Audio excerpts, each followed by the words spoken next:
আপনারা জানেন ফুটবল খেলা হচ্ছে গোলের খেলা। এই গোলের মাধ্যমে শেষ সমাধান করা হয়। শেষ পর্যন্ত দেখা যাবে কোন দল চ্যাম্পিয়ন ট্রফি অর্জনে সক্ষম হয়।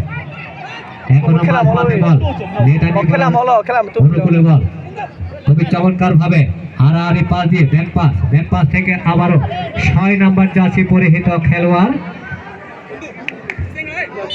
সেইনু উদ্দেশ্যে বল দেওয়া হয়েছিল, কিন্তু তার আগে বল চলে যায় আবারও গোল লাইনের বাইরে। গোল কিক টাইগার ক্লাবের অনুকূলে। ওবাইদুল রক্ষণভাগের খেলোয়াড়, তিনি গোল কিক নিলেন, লম্বা উঁচু করে সতীর্থ খেলোয়াড় উদ্দেশ্যে বাড়িয়ে দিলেন সাগর। খানতামপাড়া টাইগার ক্লাবের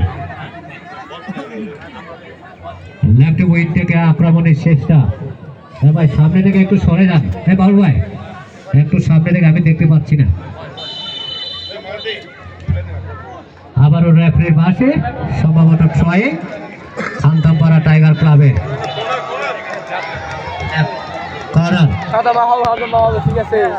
জাতীয় ফুটবল লীগ 2025-এ অংশগ্রহণের জন্য বান্দরবান জেলা গঠনের লক্ষ্যে খেলোয়াড় বাছাই কার্যক্রম চলছে।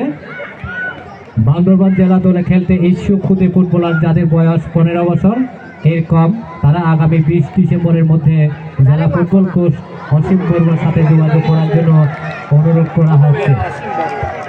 অনুরোধে রফিকুল আলম, সাধারণ সম্পাদক, বান্দরবান পার্বত্য জেলা ফুটবল অ্যাসোসিয়েশন। সুপ্রিয় দর্শকবৃন্দ, আপনারা দেখতে পাচ্ছেন আজকের আমাদের মাননীয় প্রধান অতিথি সহ বিশেষ অতিথি দ্বয়গণ আমাদের আজকের এই রোয়াংছড়ি সরকারি উচ্চ বিদ্যালয় মাঠে শত ব্যস্ততার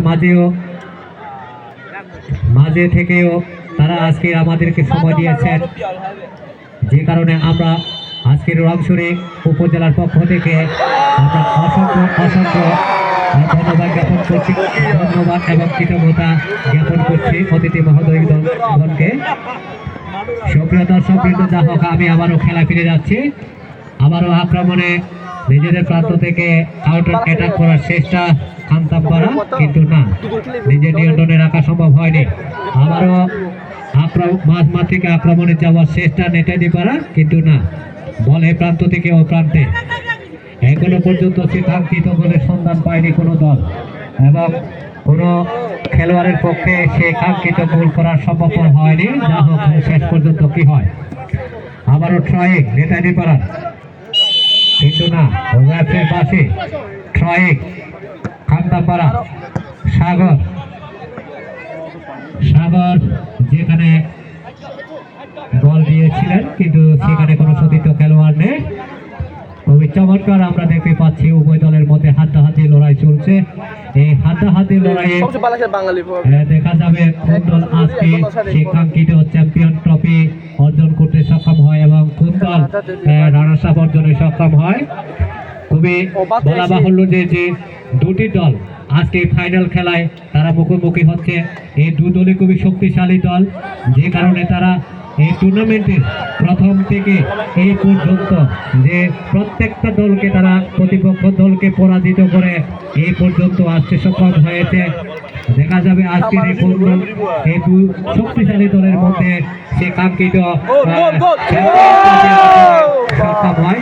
যাওয়া আবারও লম্বা একটি শট নেওয়া হয়েছিল নেটানিপাড়ার, কিন্তু দুর্ভাগ্য লক্ষ্যভ্রষ্ট শট, যে কারণে বল চলে যায় আবারও গোল লাইনের বাইরে। গোল কিক নেটানিপাড়া খানতামপাড়া টাইগার ক্লাবের অনুকূলে।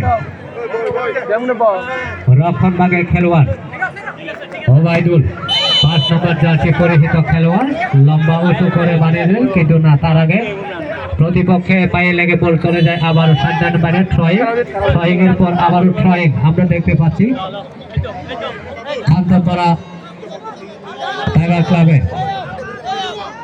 ওবাইদুল বিপজ্জনক জায়গায়, কিন্তু না, তার আগে ক্লিয়ার করা হলো। সুপ্রিয় দর্শকবৃন্দ, আমরা এই পর্যায়ে খুবই চমৎকার অপরচুনিটি এবং তাদের পারফরম্যান্স আমরা দেখতে পাচ্ছি। এই পর্যায়ে খেলার ফলাফল এখনো পর্যন্ত 0-0 অবস্থা, অর্থাৎ খানতমপাড়া টাইগার ক্লাব 0 এবং নেটানিপাড়া একাদশ 0। সুপ্রিয় দর্শকবৃন্দ, এখনো পর্যন্ত প্রথমার্ধের খেলা চলমান এবং প্রথমার্ধের খেলা চলছে। এখনো পর্যন্ত কোনো দলে কোনো খেলোয়াড় সে কাঙ্ক্ষিত গোলের সন্ধান পায়নি। খুবই হাড্ডাহাড্ডি লড়াই আমরা দেখতে পাচ্ছি। সে কাঙ্ক্ষিত গোলের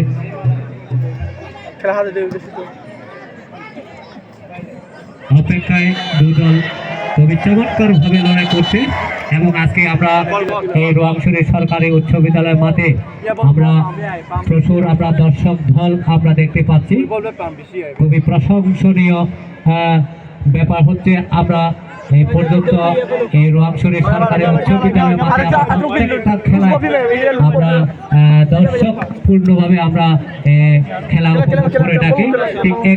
ঠিক একইভাবে আজকেও আমরা এই শীতকালের ফুটবল টুর্নামেন্টে আমরা প্রচুর দর্শক আমরা দেখতে পাচ্ছি, মাঠ ভর্তি দর্শক আমরা দেখতে পাচ্ছি। যা হোক, আবার ট্রয়িং নেওয়া হলো খানতমপাড়া টাইগার ক্লাবে। নিজেদের প্রান্ত থেকে লম্বা উঁচু করে সেন্টার করা হয়েছিল, সম্ভবত উদ্দেশ্য 11 নম্বর জার্সি পরিহিত খেলোয়াড় জনা, কিন্তু না, তার আগে আবারও রেফারির বাঁশি। সম্ভবত আমরা দেখতে পাচ্ছি একজন নেটানিপাড়ার একজন খেলোয়াড় হয়তো আঘাত পেয়েছেন, যে কারণে কিছুটা খেলার বিঘ্নিত অবস্থা।